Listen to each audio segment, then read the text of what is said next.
こんにちは。ソロジャーニーズチャンネルです。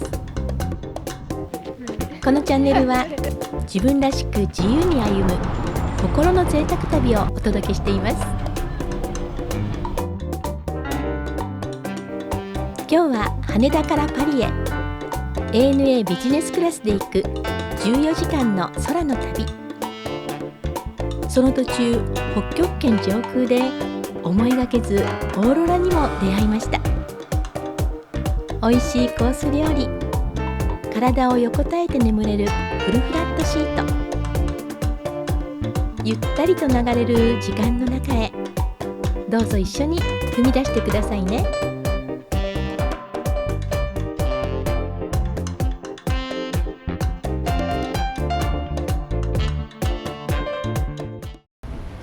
私は今、羽田空港第2ターミナルに来ています。まず目を奪われるのがこの天井の高さ、そして上の階まで続く大きな窓。光がたっぷり入ってとても気持ちのいい空間です。今から右奥に見える R カウンターでチェックインをします。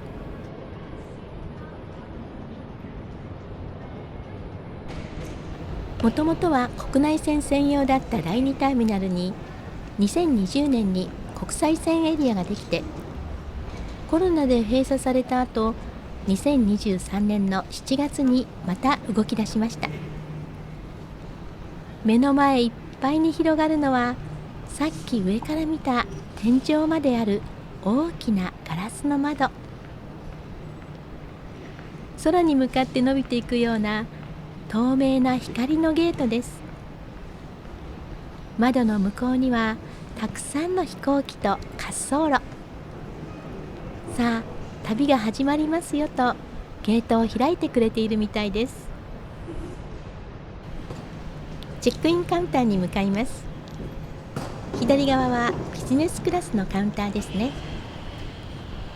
明るくて広くてとても気持ちのいい空間です。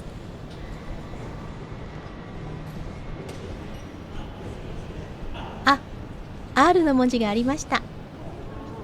ここはファーストクラス搭乗客と ANA ダイヤモンド会員だけが入れる特別なカウンターです。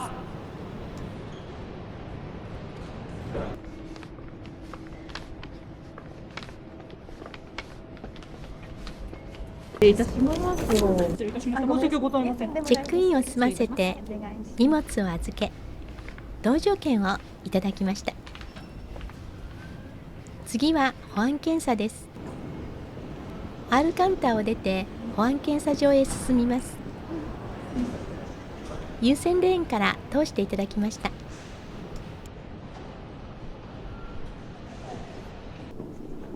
手続きを終えて出国し、右に曲がるとすぐラウンジに上がるエスカレーターが見えます。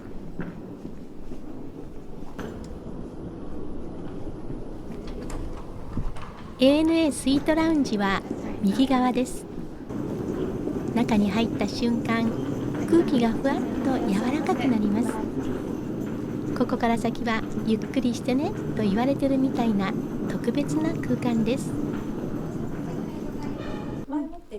スタッフの方がラウンジの過ごし方を丁寧に説明してくださったので、1時間後のシャワーを予約して3階のダイニングに向かいます。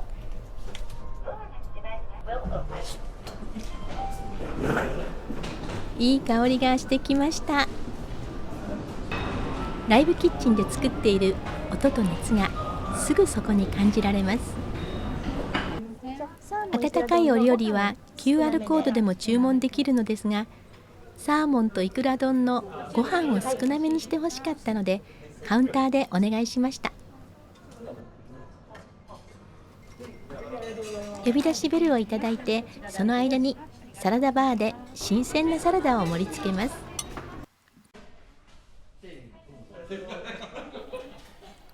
飛行機の見える席に座りました。今日の朝ごはんは新メニューで人気のムール貝のワイ蒸し。おいしそう。そしてサーモンとイクラ丼、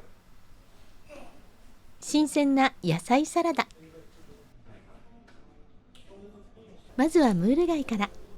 殻で身をすくって一口。ワインの香りがふわっと広がって貝のうまみがじんわり。味付けも上品で、朝からこんな一皿をいただけるなんて本当に幸せです。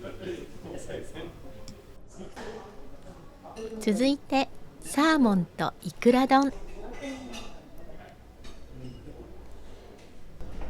サーモンがとろっと柔らかくて、イクラのプチプチが楽しい。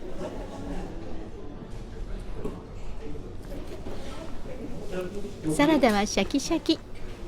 軽いドレッシングがすっと絡んで、体が喜んでる感じがします。ANA のダイニング、本当にレベルが高いですね。お腹も満たされたので4階のラウンジへ上がります。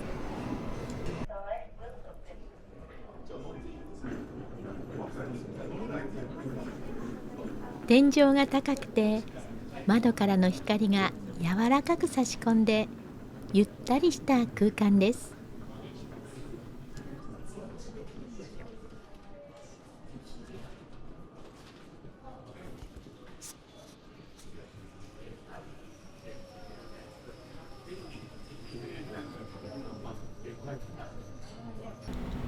こちらはドリンクコーナー。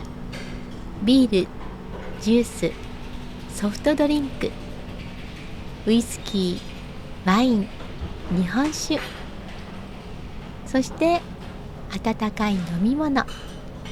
よりどりみどりです。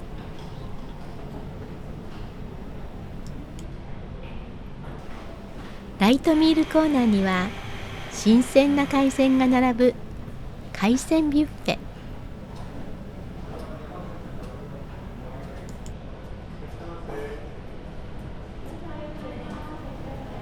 サンドイッチやケーキ、お酒に合う小さなおつまみも並んでいます。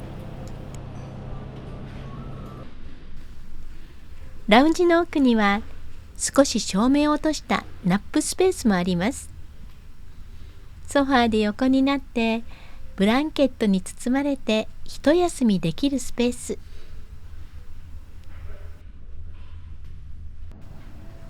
その隣には一人で静かに過ごせるこじんまりとした半個室の席もあります。読書をしたり、パソコンを開いたり、ここにいると時間がゆっくり流れていきます。中央にはおしゃれなバーカウンター。シャンパンやワイン、日本酒、ANA オリジナルカクテル、カフェメニューもたくさんあります。私は温かい ANA オリジナル抹茶ラテをいただきました。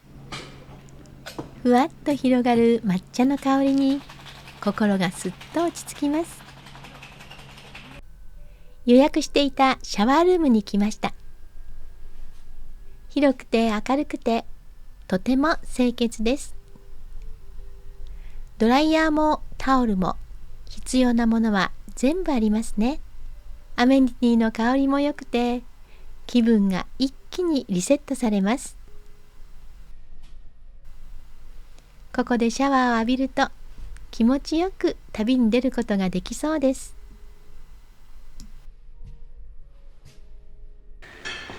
もうすぐ搭乗の時間です。名残惜しいけれどラウンジを後にします。ANA スイートラウンジはただの待合室ではなくて旅の始まりを味わう場所。光も香りも音も心に残る時間でした。出国した場所を左に見ながら搭乗口へ向かいます。目指すは71番ゲート。いろいろなお店が並んでいますが、ラウンジでゆっくりしすぎて時間もギリギリなのでどんどん先へ進みます。わあ、明るい。朝の光に包まれたゲート。搭乗口に向かう人、搭乗を待つ人、そのすべてを明るい日差しが優しく包み込んでいます。みんなの旅立ちをお祝いしてくれてるみたい。ここが71番ゲート。グループ1の搭乗に間に合いました。ありがとうございます。搭乗券の方ご準備します。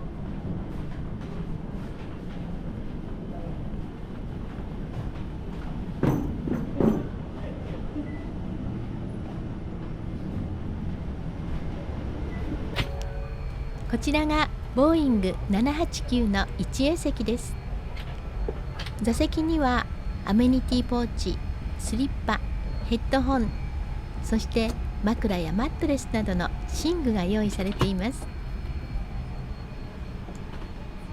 一番先に搭乗することができたので、少し機内を見て回りましょう。ビジネスクラスのシートがたくさん並んでいますね。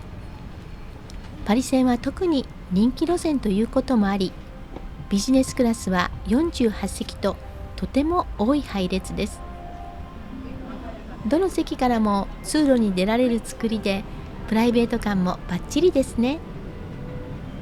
プレミアムエコノミーは21席、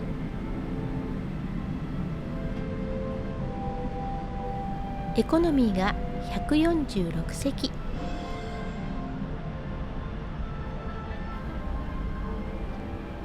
合計215人を乗せて飛びます。ウェルカムドリンクはオレンジジュースをいただきました。このオレンジジュース、まるで生搾りのようにフレッシュで本当に美味しいんですよね。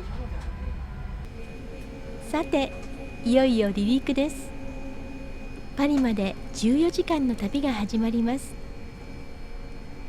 去年はデリーで10時間、ロンドンで6時間の乗り継ぎがあって、パリ到着まで1日半もかかりました。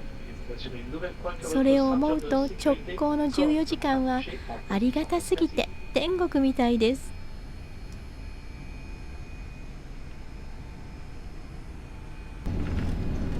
最終の加速に入りました。この力強くスピードが上がっていく感じが何とも言えずワクワクします。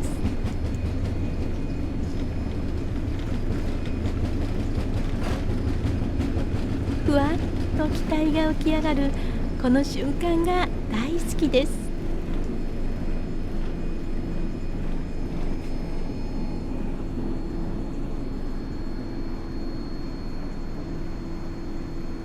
ぐんぐん高度を上げていく機体。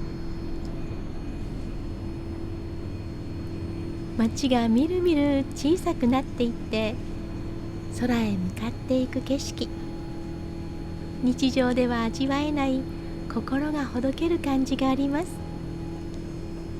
今朝はよく晴れていて気分も爽快です。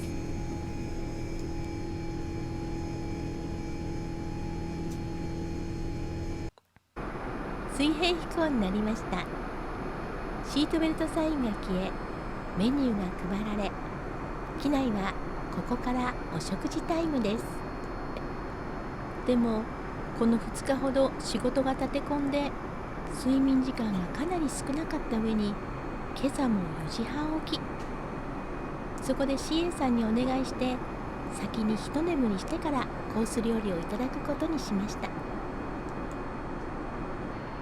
ビジネスクラスのシートは窓2つ分くらいのスペースですが、こうして見るとほとんど小さな個室のようです。こうやってシートを倒すと、パリ行きのこの便ではフルフラットになります。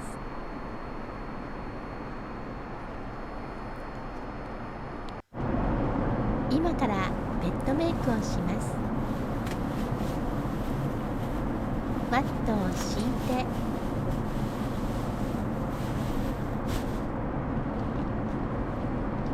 掛け布団と枕をセットして、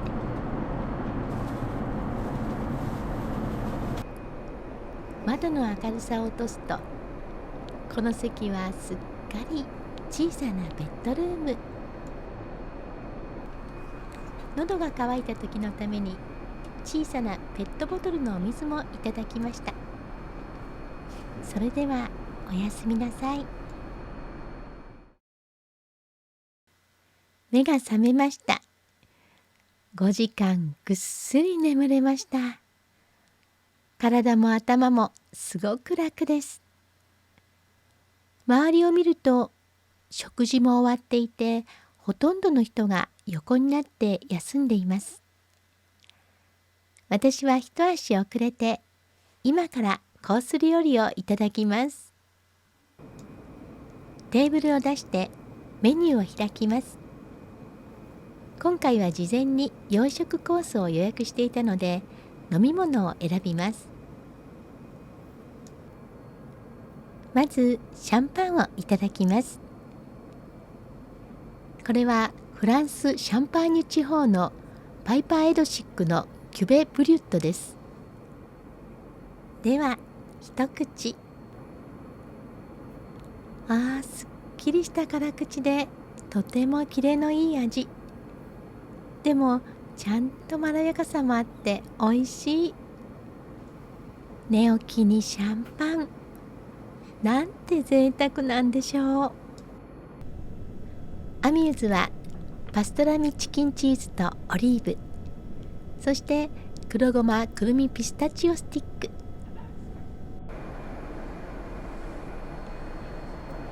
しっとりしたチキンに優しいチーズのコク、そこにオリーブのしょっぱさが小さく効いて、一口でこれ好きと思うバランスです。次に黒ごまくるみピスタチオスティック。カリッとした食感に黒ごまの香り、くるみの柔らかな甘みとピスタチオのまろやかさが後味に残って、シャンパンとの相性もぴったりです。続いて前菜がサーブされました。お皿が置かれた瞬間、優しい香りがふわっと広がります。見るからにおいしそうで頬が緩みます。まずはホタテから。メインは最後に残すタイプです。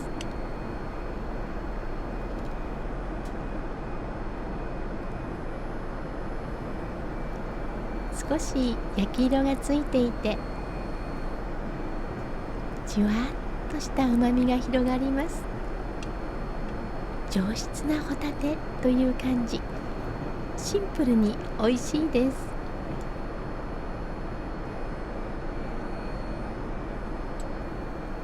この小さなオレンジ色のパンはパンプキンブレッド。びっくりするほどしっとりしています。プリッとしたエビが乗ったシーフードムース。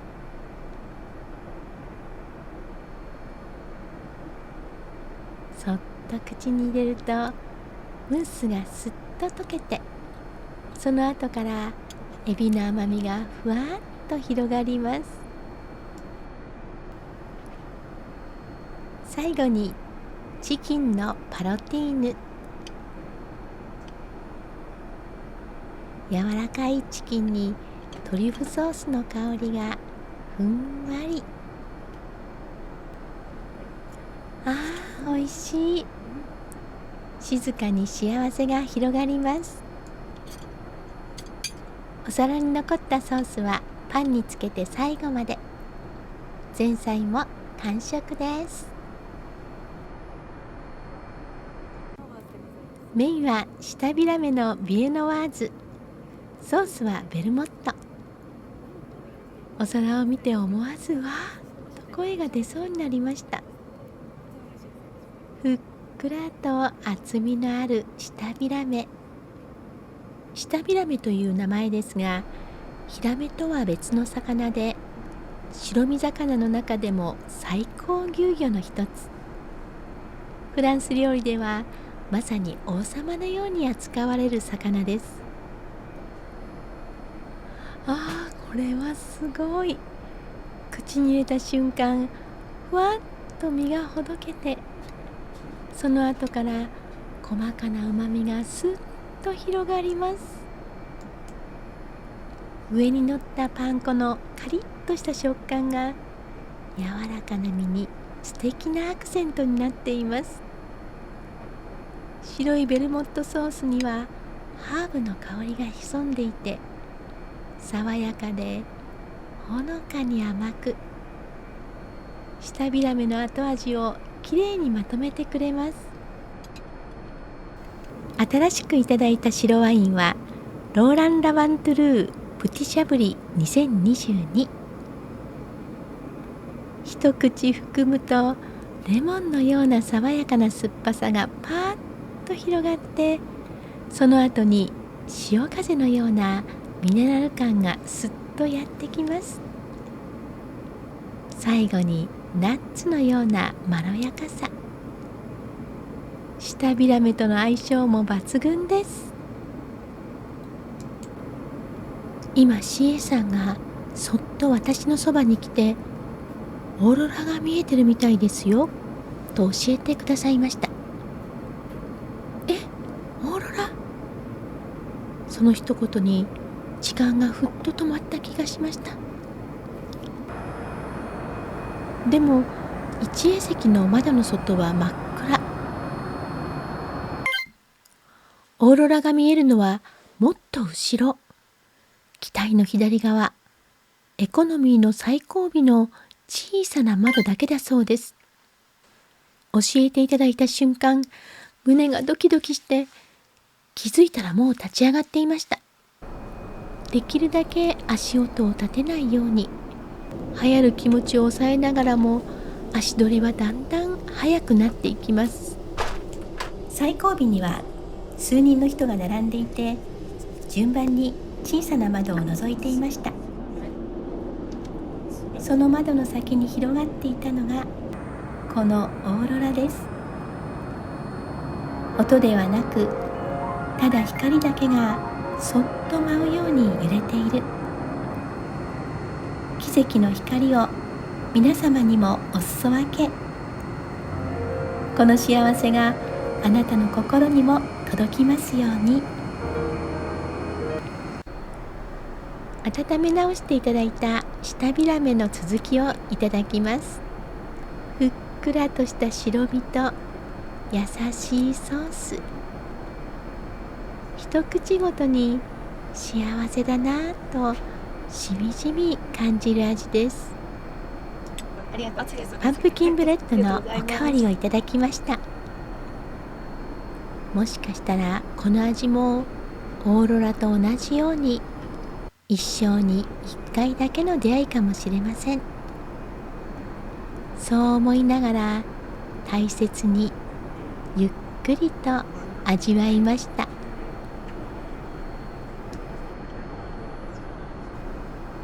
舌ビラメもパンプキンパンも、そしてワインも心から堪能しました。デザート3種類ございました。チーズ、フルーツ、モンブランですかね。モンブランと、コーヒーゼリーですね。抹茶の寒天と。3種類の中から私はカフェマロンをチョイスしました。この丸いデザートカップに入った ANA のデザート、本当に美味しくて、いつもこれ一択です。口の中に大人な甘みがすっと広がります。濃すぎず軽すぎず、ちょうどいい。小さな一口なのに本当に幸せになります。ここから下の層もすごいんです。デザートカップの中にはスポンジのようなふわっとした層、その上にムース、そしてクリーム。軽さの違う層が重なっていて、食べるたびに味と口触りが少しずつ変わります。見た目はとても控えめなのに、スプーンを入れるとめくるめくような世界が広がって、この一つのカップで何回も嬉しくなります。空の上での素敵なフルコース、ごちそうさまでした。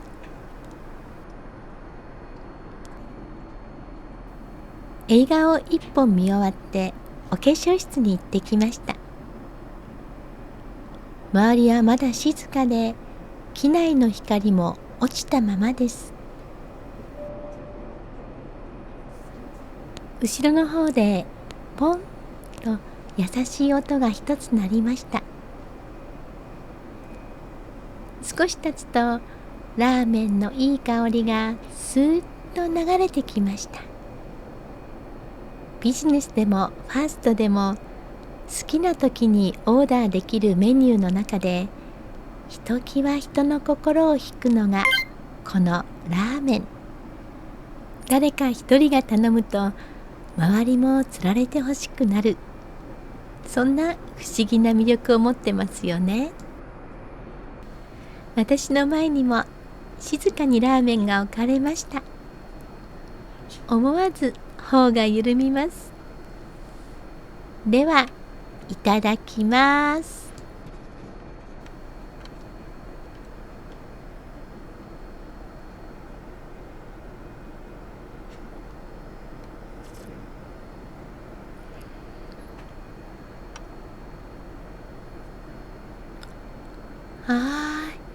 一口ですっと力が抜けます。細麺がつるっと入ってきて、とっても食べやすい。麺にしっかりスープが絡んで、口の中でゆっくり広がります。スープだけでもほっとする味です。静かな空で自分だけの小さな夜食、たまらない時間です。お腹がいっぱいになって少しシートを倒して音楽を聴いてうとうとしていました。どのくらい時間が経ったのでしょう。CA さんが朝食はいかがですかと声をかけてくださいました。窓を開けるとすっかり夜が明けて青空が広がっています。時間を見るとラーメンをいただいてからまだ2時間も経っていません。そこで朝食は軽めに。単品のサラダと日本食メニューの中から小鉢だけをお願いしました。まずは蒸し鶏と水菜のごま浸し。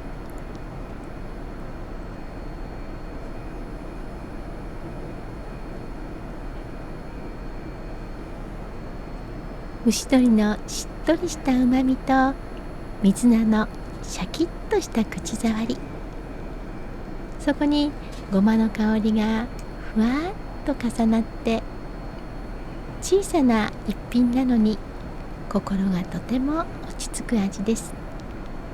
朝にぴったりですね。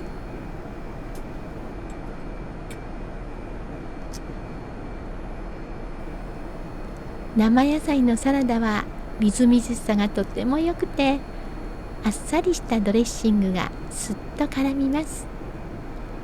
朝の体を元気にしてくれます。空でいただく温かいお味噌汁、おいしいんですよね。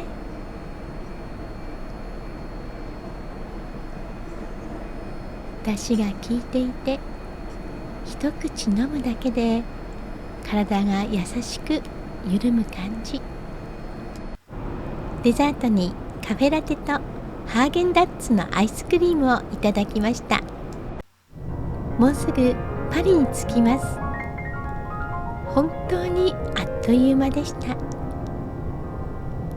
こうして外を見ていると、今回のフライトのシーンが次々とよみがえってきます。最初から最後まで CA さんの細やかな心遣いに何度も気持ちが緩みました。またゆっくり眠れたおかげで体はびっくりするほど楽で、長時間移動したとは思えません。フルフラットシートって本当にありがたいなとしみじみ感じます。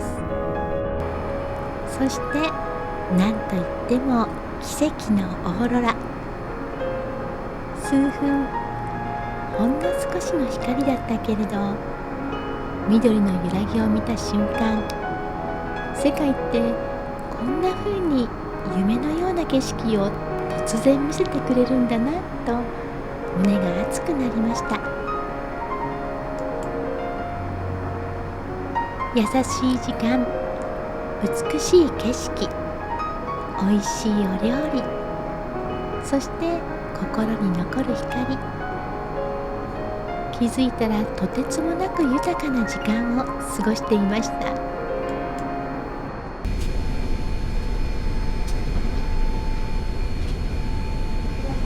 ただいまパリシャルル・ド・ゴール空港に着陸いたしました。ただいまの時刻は10月10日午後4時43分です。パリに到着しました。この後の旅も楽しいものになりそうでワクワクしています。